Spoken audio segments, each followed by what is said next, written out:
ఎలా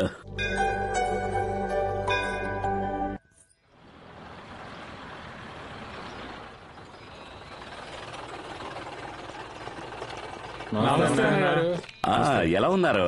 నమస్కారం సత్యవన్న, చూసి చాలా రోజులైంది. సిగరెట్ రాంప్రసాద్ సిగరెట్ ప్యాకెట్ పట్టరా? తీసుకొస్తానా? ఇదిగో సత్యవన్న, చెప్పన్నా. రాజు గారు కేసు ఏమైంది? అప్పీల్ చేసామన్నా. ముందు అతను కలిసి బెయిల్లో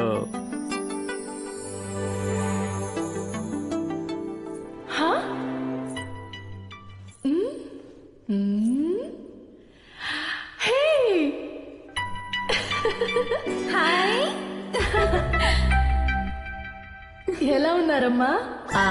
నువ్వు బాగున్నావా? నేను బాగున్నాను. నేను వెళ్ళొస్తాను. వస్తానమ్మా. సరేనమ్మా.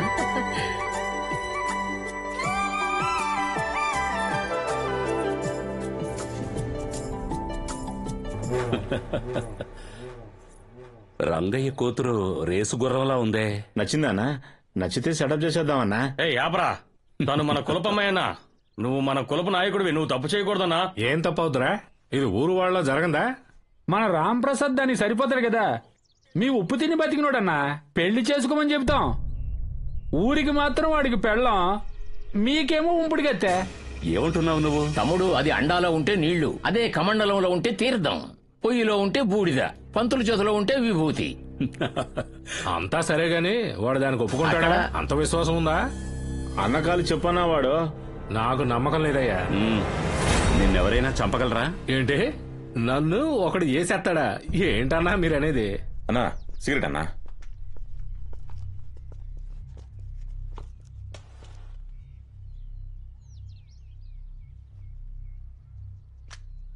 రే రాంప్రసాద్, సత్తినేసేరా. సరేనా? రే రాంప్రసాద్, వదిలేరా, వదిలే. చూసావుగా వాడు ఎలాంటి వాడో? చూసా. నమ్మకం లేదన్నావుగా, మరి ఇప్పుడు నమ్ముతున్నాను. కత్తి లోపలట్రా. సరేనా? అన్నా, అందులో చిన్న సమస్య. ఏంటి? ఆ పిల్ల వేరే కులపోనే లవ్ చేస్తున్నట్టు ఊళ్ళో అందరూ అనుకుంటున్నారన్నా. అంటే మనకి కలిసి వచ్చినట్టే. రంగయ్యను మండపానికి రమ్మను. అలాగేనా?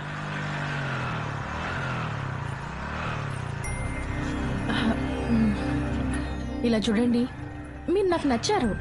అలానే నా చుట్టూ ఇలా తిరగొద్దు. ఏదున్నా మా నాన్న దగ్గరకు వచ్చి మాట్లాడండి. అదే మీ నాన్న ఒప్పుకున్నాడు కదా. ఒప్పుకుంటే మిగతావి మాట్లాడొద్దా? మా నాన్న చెప్పినట్టే నేను వింటాను. సరేనా? వెళ్ళు, ఎలాగో నన్ను పెళ్లి చేసుకుంటావు కదా. మా అమ్మాయి ఇష్టపడింది, ఆ అబ్బాయి కూడా మంచోడే. ఈ కాలంలో కులం గెలం ఎవరు చూస్తున్నారు?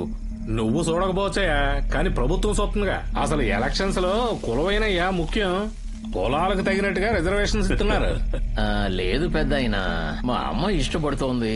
ఇలా చూడు, ప్రభుత్వం స్థలం ఇస్తుందో లేదో, కానీ అన్న మనసులో నీకు నీ కూతురికి స్థానం ఇచ్చారు. ఏమంటున్నావు అన్నా? మన కులపాల సంఘానికి నువ్వే సెక్రటరీ అన్నా. రంగయ్యనా, నీ కూతుర్ని ఇంకో కులమోడికి ఇచ్చి పెళ్లి చేస్తే ఇది అడ్డం పెట్టుకుని ప్రతి ఓడు తప్పు చేస్తారు. అప్పుడు మన కులానికి ఏం మర్యాద ఉంటది?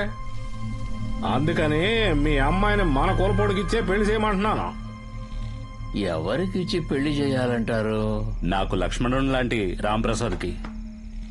వీడిక వాడు నీకు తమ్ముడు కావచ్చు, వాడెళ్ళేది కూలి పనికేగా.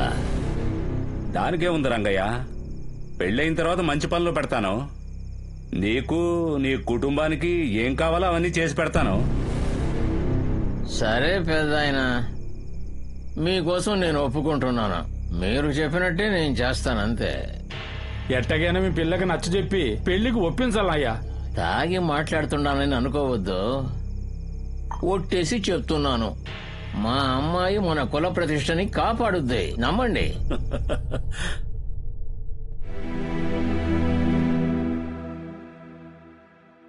మన కులానికి ఎటువంటి కళంకం రాకూడదనే నేను చెప్పింది నువ్వు వింటావనే నమ్మకంతో నేను వాళ్ళకి మాటిచ్చొచ్చాను. నేను ప్రాణాలతో ఉండడమో లేక చావడమో అంతా నీ చేతుల్లోనే ఉంది. నేను బతికుండాలా లేక చావాలా? నువ్వే చెప్పు.